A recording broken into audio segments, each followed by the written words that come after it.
এটা কে রে? রে আরে এইটা আগে দেখা। এটা কোনো কাজ বলো না? ঝুলি ঝুলি কই গেছে? ঝুলি ঝুলি আছে পাতার সাথে। পাতার সাথে ঝুলি ঝুলি দেখি। টারজান, আমাদের তো টারজান।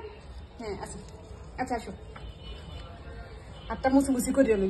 আসো আসো টারজান আসো। আরে আমার গাছ শেষ, আমার গাছ শেষ। আসো শোনো শোনো, তুমি আমাদের একটা লক্ষ্মী বাচ্চা, তুমি আমাদের একটা লক্ষ্মী বাচ্চা। পচা তাই খালি একটু পুঁতি করি, নাহলে তো কিছু করি না বলো। আমি তো শুধুমাত্র একটু পুঁতি করি। যাও এনে যাও, এনে যাও, যাও যাও যাও যাও। যাবো না, যাবো না? কেন যাবো না? এসব প্রসেস আপু কাছে যাবো না? সে এইখানে যাবে, এইখানে বসে একটু আরাম পায়। কত কত কোথায় গেল? কোথায় দিদি? তুমি কোথায় দিদি? আরে আমার গাছ শেষ, আমার গাছ শেষ, আমার গাছ শেষ। তুমি এই গাছের ভিতরে কেন ঢুকো যাইয়া?